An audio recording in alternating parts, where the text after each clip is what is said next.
feet hella sweaty. I'm gonna go No, barefoot. lift the tools. Dude. Yo.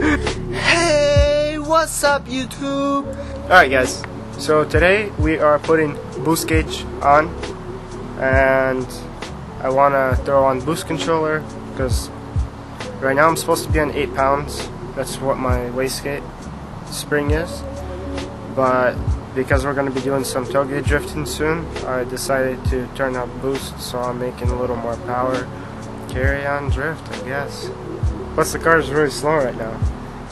And yeah, so we're going to be installing the boost gauge. And to install boost gauge, because it's electronic, we're installing this little sensor thing. It's just for electronic boost gauge.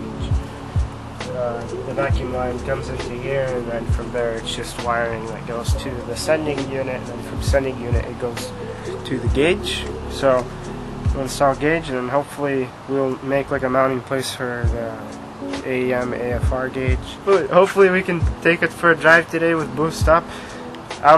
So I'm on stock injectors, which are like 240cc or whatever. I don't even know what they are because it's the NA model. Hopefully my AFR charts are fine with like 11 psi, 12 psi. I'm gonna be just below 1 bar.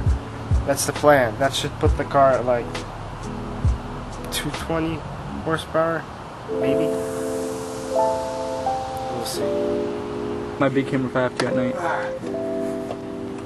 Yeah. 3-way.